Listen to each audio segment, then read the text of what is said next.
Hello guys, and oh, that was very loud.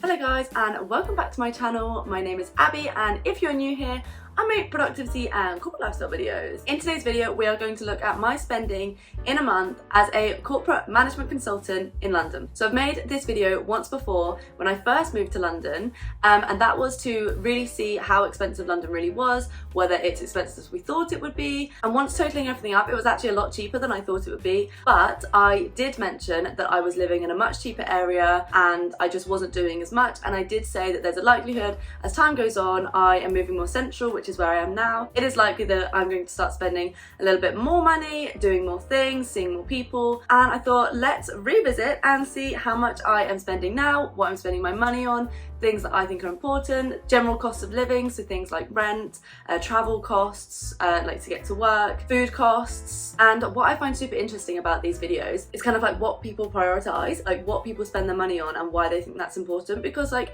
there is a stigma about spending money. Like every time you spend it, it's like, ooh, like should I be spending it? Should I be saving? Should I be buying a house? Like things like that. Not buying a house, saving for a house, you know what I mean? But yeah, I feel like it's just so interesting because at the end of the day, your money is your time. So I'm gonna dive literally into every single thing I've spent in the past month and basically how I justify my spending habits and things I like to spend my money on. As I said at the start of the video, I am working in London as a corporate management consultant. I work in the city, and so some things are paid for by my company. For example, Uber's home from work, Uber's home from work nights out, any drinks on a work night out, food on a work night out, dinners in the office past 9 PM, although I haven't actually had to do that yet. So just a like kind of a disclaimer of things might cost a little bit more depending on like who you work for and like your work benefits that you get and things like that. Anyway, so working in the city, and that is why I moved more central. I was originally living about 50 minutes from work, and now I've moved a lot more central and I'm about 25 minutes from work. Half an hour from anywhere in London to another place in London is like pretty good time. So yeah, but with that comes cost. My rent has gone up dramatically. I think I used to pay something like £800 for rent, including bills. I now pay £987.50 in rent, no bills included. So I live in a 2-bedroom flat with my flatmate who's a friend from uni, and we rent a flat and we split the rent. We then pay bills on top of this.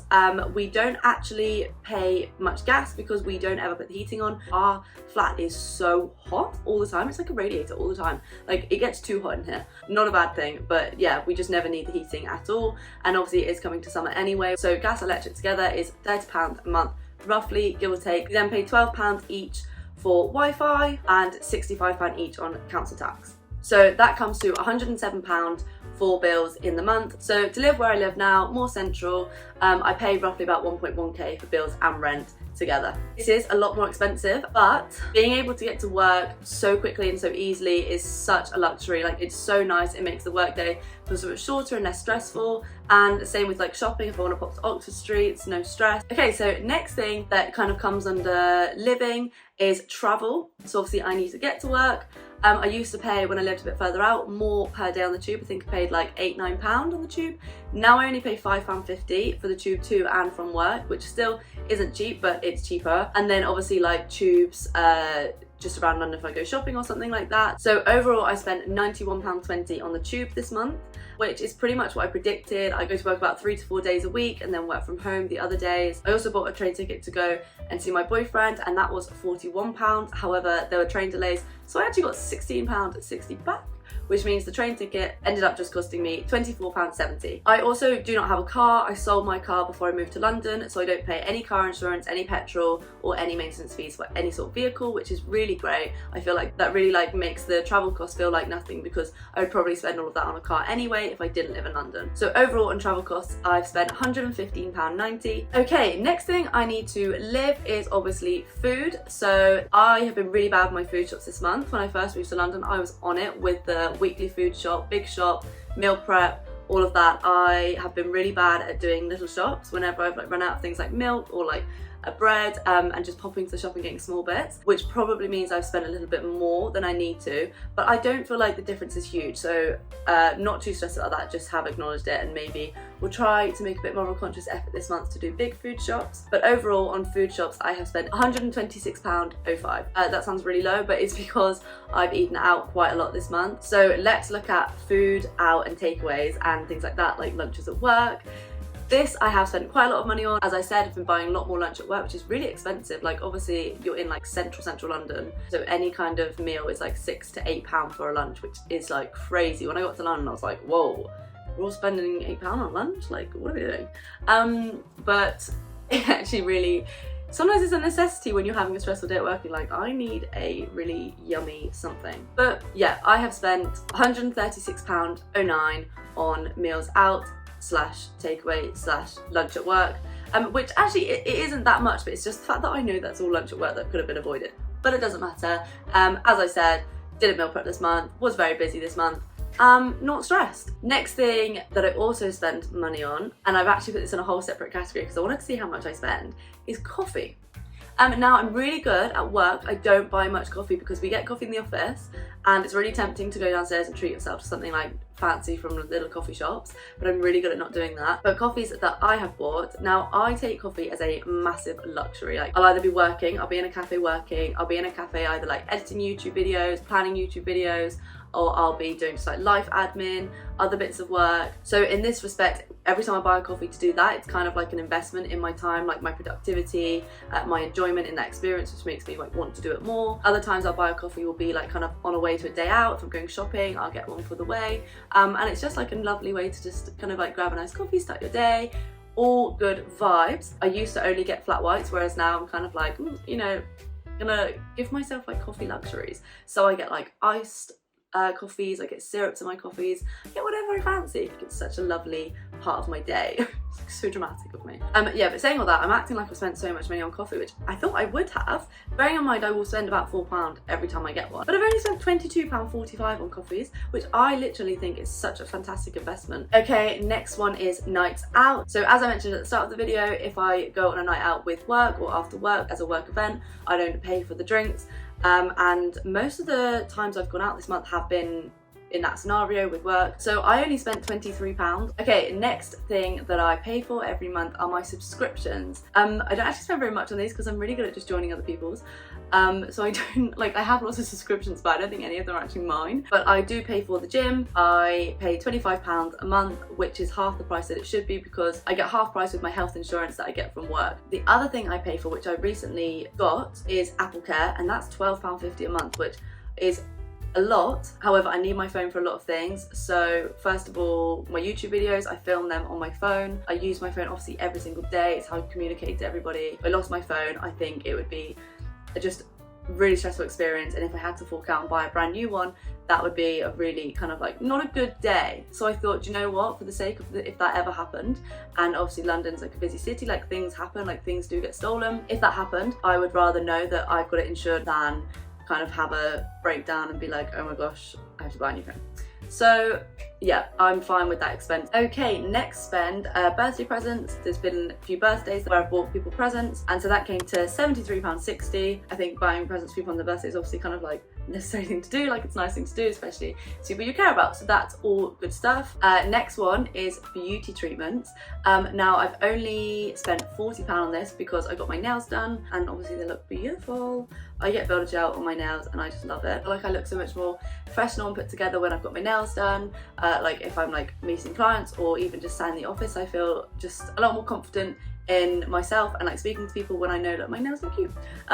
You know, it might not be for everyone, but that genuinely does have an impact on like how I feel. And yeah, I just feel like it makes me look clean and tidy. And so nails are one thing ever since I started kind of like having an income and working that I absolutely just love to keep up and always have looking pretty. Okay, now the final thing I have spent money on is shopping. Now this is quite a big chunk of this month's spending, but I'm going to explain my shopping habits first. So before getting like kind of full-time job, I was at uni, which means I was living off like student loan. I was always very sensible with my money, kind of any money I made at uni would be like savings for like next stage of life. You know, I always knew I was going to be moving to London or things like that. So yeah, I was never in a position where I had like disposable income. So I would buy things that I needed or like the odd thing that I wanted, but I wouldn't invest in the things I bought. So when I moved to London, I got rid of a lot of things, like a lot of clothes and just anything I kind of like didn't use on a regular basis.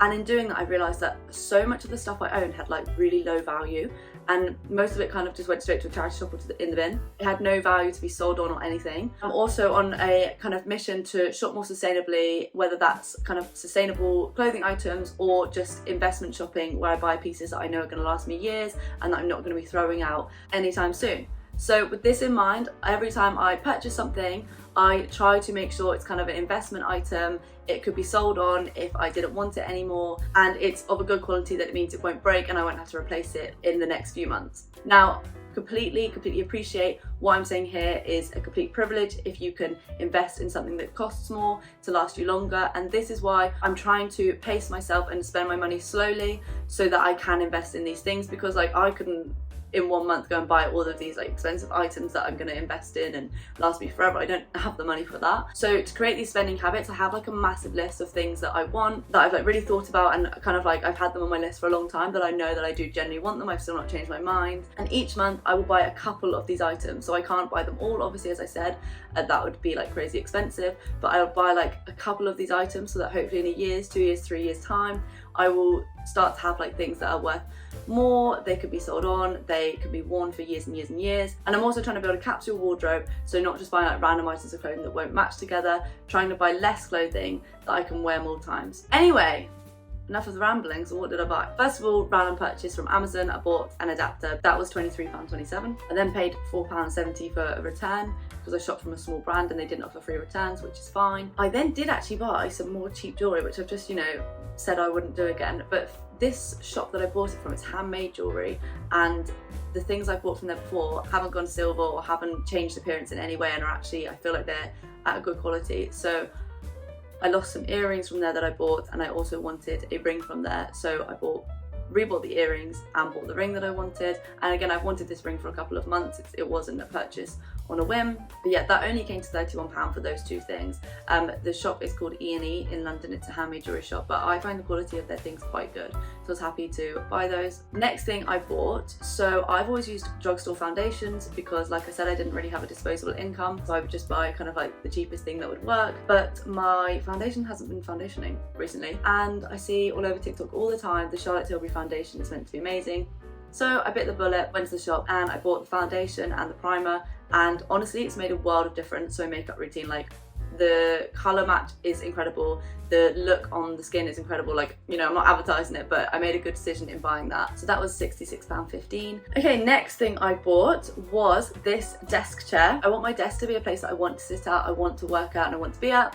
And originally I had my dining room table chair in my bedroom for a desk chair because I just hadn't bought one since I'd moved. I wanted to buy a nice one that I knew that if I bought a house someday or even move flats, I'd want to take with me because I like it, and so therefore I knew it was going to be a big spend, so I didn't want to buy it in a rush. So this was £100. It's really cute. It's like a white, I think it's fake leather. I don't think it's actually fake, it's real leather, because that would have cost me like 4 times the amount. But yeah, it will still last me a good amount of time. It does exactly what I wanted it to do, and it looks cute. Okay, next thing I bought was a piece of clothing that I have wanted for, I kid you not, over a year. So when I say like I am trying to buy like more expensive items, I don't just go out and be like, oh, like flash the cash, let's buy loads of things. I genuinely will think about the thing I want for months and months and months. And then when the time is right and I know I'm kind of like my level of spending that month, I'll go, okay, this is the month I'm going to buy it. So it was a blazer from a small brand that's actually growing pretty rapidly, and the ethos of the brand is investment fashion, so high quality clothes for years and years and years of wear. I think blazers in particular as well are wardrobe staples. I think you can have a blazer in every colour and wear them all the time, and I don't think they'll ever go out of fashion, or not dramatically anyway. So yeah, I bought a grey blazer. I'll put it on the screen now actually because it's so cute, you need to see it. But this was £145. I love it. When I put it on, I feel literally $1 million.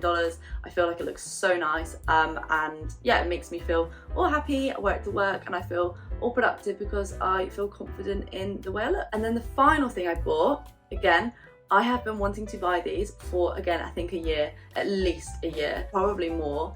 And I promised myself once I left uni and got a full-time job where I could have a bit of disposable income, I'd buy myself a nice pair of sunglasses, like a designer pair of sunglasses, just because I've never ever owned a pair.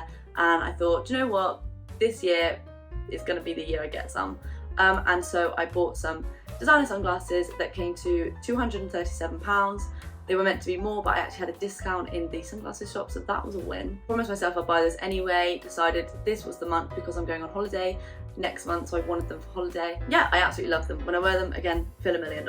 So that is great. So overall, my shopping this month came to £604.11, which I think is the most I've ever spent on shopping in a month. Like, for me, that is a lot of money, but as I said, I've justified everything that I've spent, and hopefully all the things I've bought will last me a long time. So that is everything I've spent. That comes to £2,273, which is a massive increase on the 1,600-ish I spent in my original video, but obviously I'm paying a lot more on rent, and I have bought more things this month, and I have eaten out more this month. Anything else I have left over from my paycheck then goes into 3 different savings accounts. I have an emergency fund, which basically is for emergencies. So if I lost my job and I needed to pay my rent, and I needed to live, touch wood, I don't need to use it, but it's good to have it there just in case. I have a holiday fund, which I put a little bit of money into every month, which just means when I want to go on holiday, it's not kind of like a big guilt thing of like, ooh, I need to pull it from my savings. It's like, yeah, this luxury means a lot to me, and so I like to have a fund for that. And then I just have my savings fund, which is money that I don't touch. It's not an even split, less goes into the holiday fund than the others. But yeah, that's where all of my spending goes. As I said, it was a lot more than the other month. And this isn't, I don't think I would expect to spend that every month. This was an expensive month, I think, like especially the things I bought. I wouldn't normally buy that many things. I'm hoping this month to spend a little less. Obviously rent and things will always be the same. I finally, for the first time in my life, have a disposable income, and I'm just trying to slowly invest and build a little world around me that I love, with things that I love in it. Anyway, I'm going to draw the video to a close there. I hope the video has been interesting. I love a little snoop into someone's spendings. You know, what do they find important? What do they spend their money on? Let me know in the comments whether you think London would be costing more or less. As always, please do like and subscribe. It means so much to my channel. Thank you for your support, and I will see you in my next video.